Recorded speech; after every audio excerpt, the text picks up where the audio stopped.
Bom giorno com a Ali. No nosso café hoje nós vamos falar sobre a Sofonisba Anguissola. Quem foi essa grande artista mulher que foi elogiada por Michelangelo Buonarroti? Hoje vocês vão conhecer um pouquinho melhor a história dessa grande artista. Aproveito para dar feliz Dia das Mulheres a todas as mulheres que estão presentes hoje aqui. Hoje é um dia para a gente lembrar um pouco sobre mulheres que marcaram a história. Durante essa semana eu vou fazer uma série de postagens falando de mulheres, cronologicamente, de mulheres que foram importantes na história, começando com Grécia, Roma, enfim, e assim a gente vai durante toda essa semana. E hoje a gente abre essas comemorações da Semana das Mulheres aqui com a Ali, falando sobre uma artista que poucas pessoas já ouviram falar, mas que foi extremamente importante, inclusive famosa. O Michelangelo Buonarroti elogiou a Sofonisba. Um nome estranho, mas ela foi realmente muito famosa nesse período de transição entre o Barroco e o Renascimento, chamado Maneirismo. Bom giorno a tutti, aqui o nosso cafezinho. Vou esperar aqui o pessoal entrar. Enquanto o pessoal está entrando, daqueles que já estão aqui, vocês já ouviram falar, antes de terem lido aqui os pedacinhos comigo do trecho do livro, vocês já tinham escutado sobre a Sofonisba? Aliás, deixa eu fazer uma coisa, que aqui é ao vivo, né? Pera aí que a Alice esqueceu, o livro ficou aqui na cabeceira, pera aí. Quando vocês estão respondendo aí, me contem, vocês já tinham escutado sobre a Sofonisba?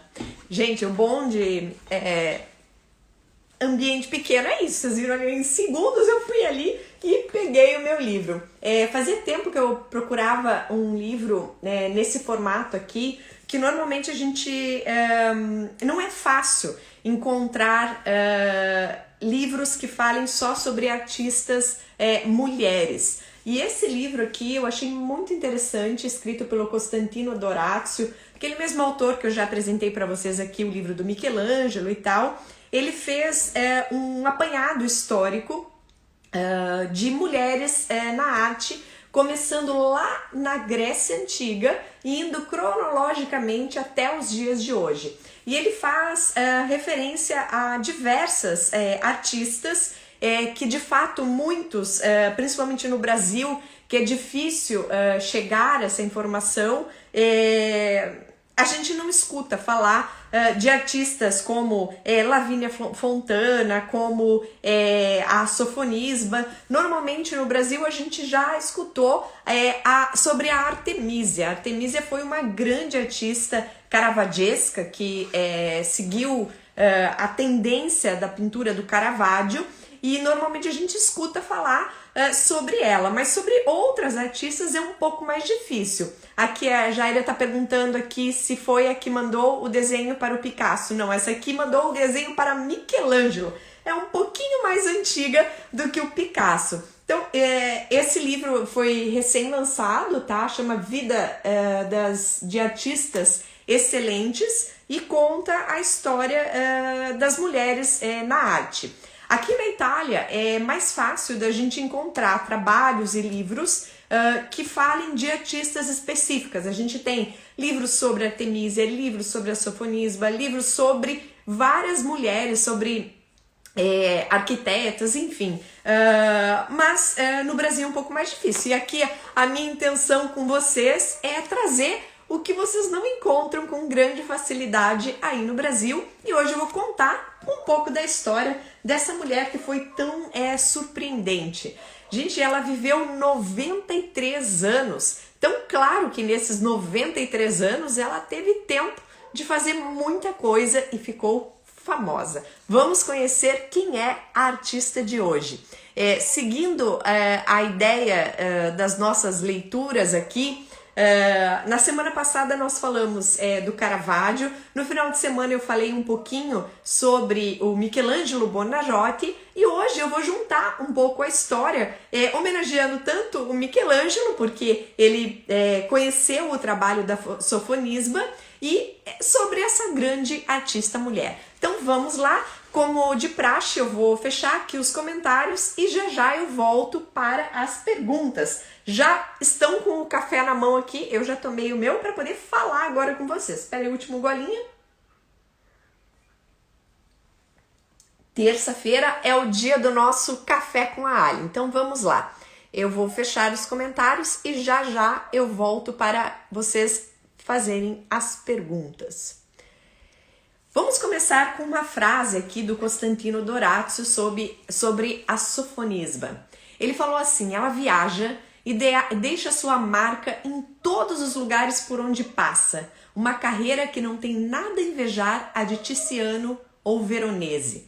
Então aqui o autor está falando que essa artista, a Sofonisba, ela começou a fazer tanto sucesso, começou a viajar pela Europa, os seus autorretratos e retratos começaram a ficar famosos, não só na Itália, mas também fora da Itália, e ela acabou alcançando um sucesso tão grande que não tinha nada a invejar ao Tiziano ou ao Veronese. Veronese e o Tiziano são dois artistas que se destacaram na escola veneziana, lá em Veneza. Nós falamos um pouquinho sobre o Tiziano na semana passada.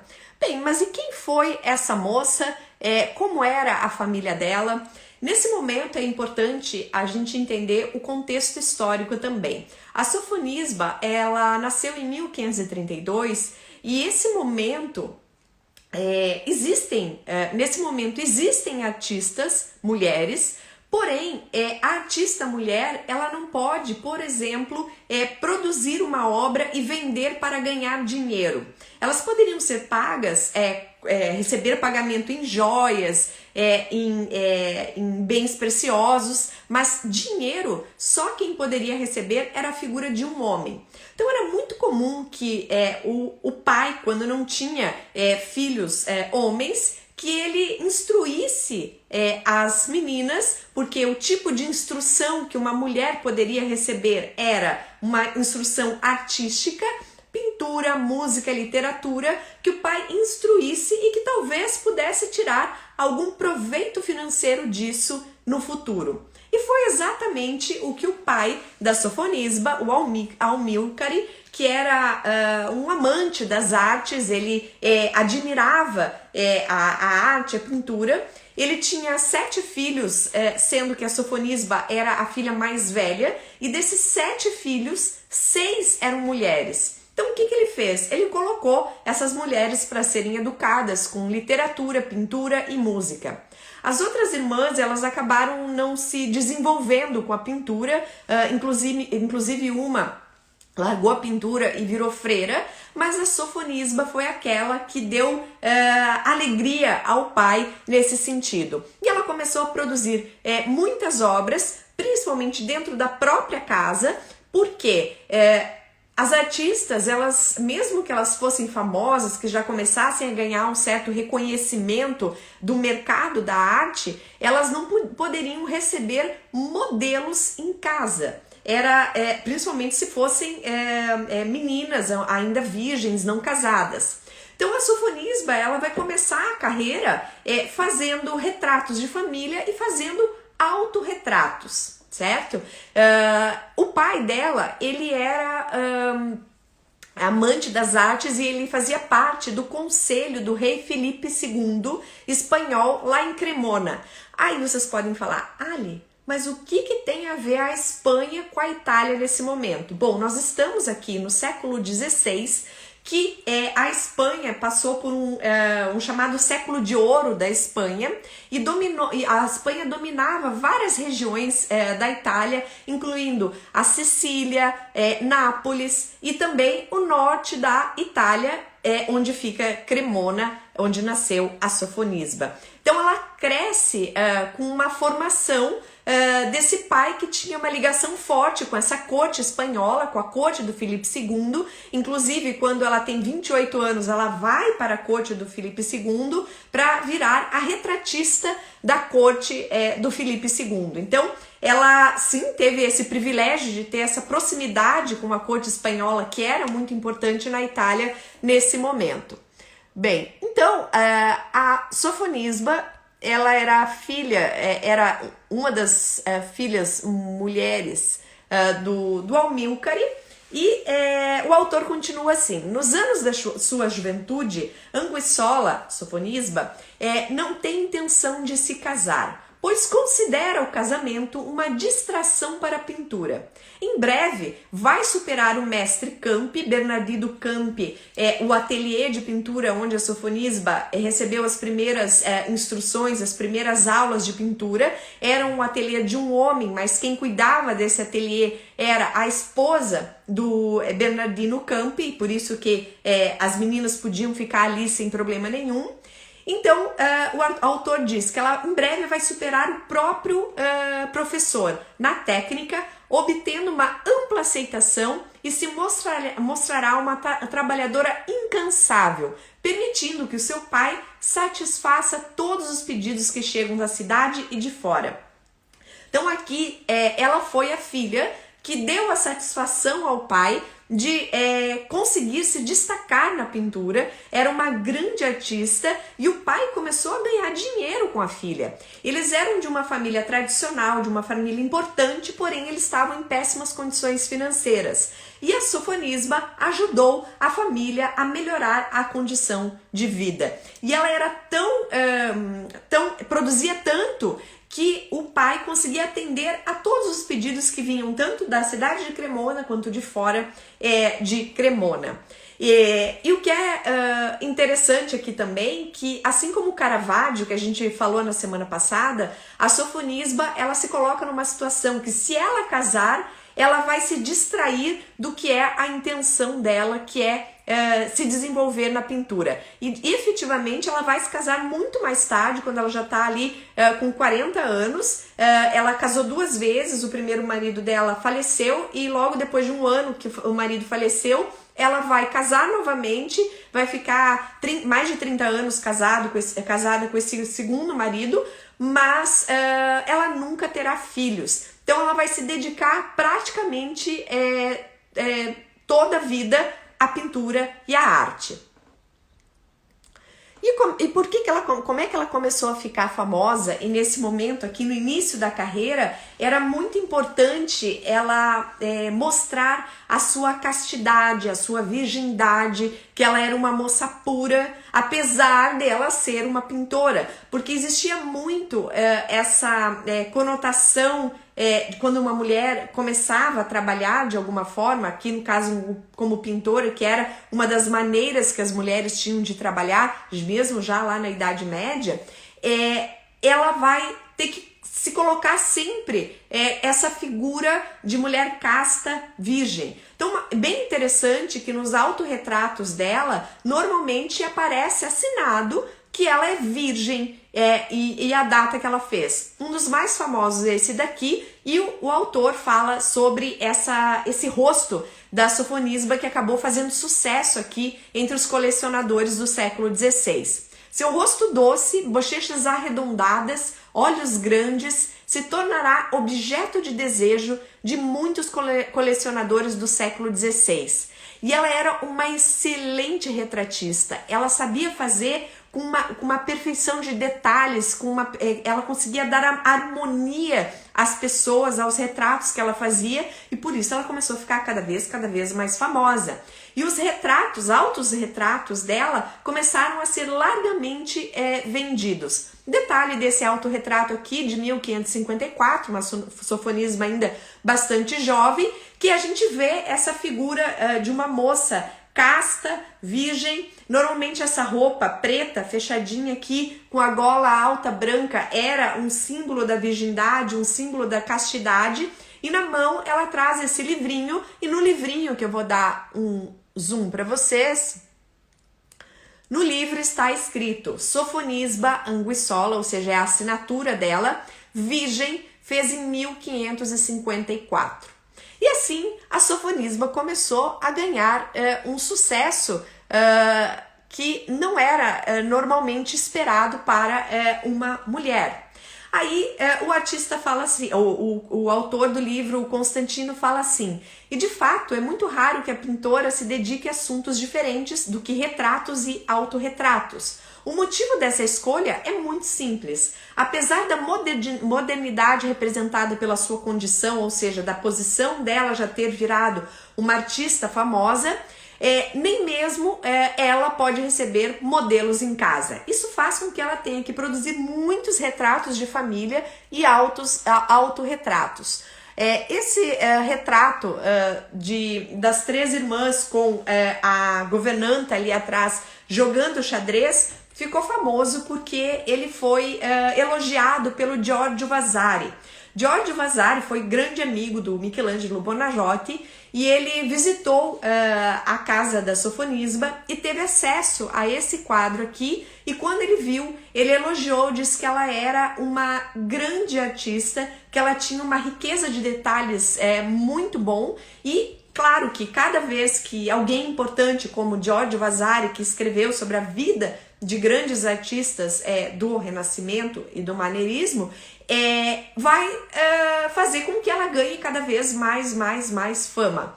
Um detalhe interessante é que o jogo de xadrez era um jogo que era permitido para as mulheres. Ele era considerado um jogo que fazia parte da educação. Mulheres não poderiam jogar dados, por exemplo, jogos de azar, mas o xadrez era considerado um jogo que desenvolvia a mente e ajudava na educação feminina. Então, esse retrato mostra essa boa educação que existia dentro da casa da Sofonisba, com as três irmãs ali jogando esse jogo de xadrez que fazia parte da educação feminina.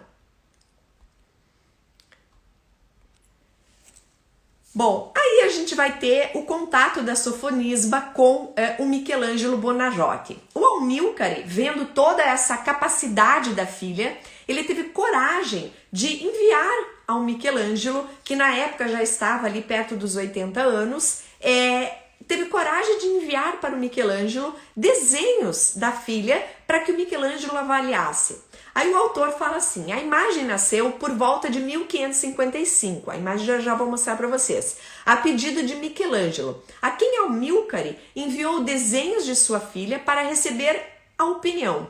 Um gesto corajoso, porque Buonarroti, então na casa dos 80 anos, era conhecido por seu caráter explosivo e por seu uso terrivelmente eficaz das palavras. Se a gente voltar aqui um pouco na história do Michelangelo Buonarroti, a gente vai ver que ele foi um artista sensacional, um grande gênio, mas que sim, ele ficou conhecido na história por ter uma personalidade muito difícil de ser tratada. Você ter a coragem de mandar desenhos da sua filha para um artista que já era mais do que consagrado, porque o Michelangelo, com 80 anos, ele já tinha feito grandes obras da vida dele, a Capela Sistina, ele já tinha projetado aqui a cúpula da Basílica de São Pedro, ele já tinha feito uma série de a Pietà, o Bacco, enfim, o Michelangelo já era mais do que um artista renomado, conhecido por essa fama de não medir as palavras quando dava a sua opinião, e o pai da Sofonisba decide mandar os desenhos dela. E aí o Michelangelo vai falar assim, ó, gostei dos desenhos, mas eu gostaria de ver um desenho de uma pessoa chorando, porque o choro é muito mais difícil de representar do que esses que você me mandou. E aí que nasce essa imagem que o autor se refere, que é este desenho aqui. O desenho original da Sofonisba está dentro, que é esse daqui, está dentro do Museu Capodimonte em Nápoles, e é o desenho do irmão mais novo dela, o único menino, que foi mordido por um caranguejo e o momento que ele está chorando. Essa imagem, gente, fez um sucesso estrondoso. Por quê? O Michelangelo recebe esse desenho e vai elogiar a Sofonisba, dizendo que ela conseguiu colocar o choro. Vejam que aqui ela coloca na expressão ali do menininho que mesmo com a irmã ali tentando acalmar o menino, ele foi mordido por um caranguejo, que ele botou a mão ali foi mordido. É uma cena de família, uma cena do cotidiano. O menino tá com essa expressão aqui, que franzindo aqui essa parte, os olhinhos fechados, exatamente como chora uma criança. E depois que o Michelangelo elogiou esta pintura aqui, esse desenho, o que aconteceu? Depois do elogio do Michelangelo, das lágrimas de Asdrubale, que era o irmão da Sofonisba, existe hoje um número incontável de versões antigas, também pintadas a cores, na maioria anônimas, depois que Michelangelo a apreciou. Tornou-se um verdadeiro modelo para gerações de jovens pintores.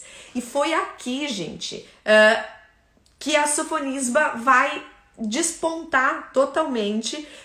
Imaginem ela ser elogiada por um grande artista do momento já super consagrado, e essa imagem do menino chorando vai virar um modelo para artistas que queriam ganhar fama também e que não sabiam como. A Sofonisba ela vai virar uma espécie de Rafael Sanzio feminino nesse período aqui do século XVI. E aí nós temos uma série de cópias do desenho da Sofonisba, como por exemplo essa daqui, que mostra um menininho ali chorando a cores. Isso aqui foi se propagando, e o nome da Sofonisba ficou conhecido internacionalmente.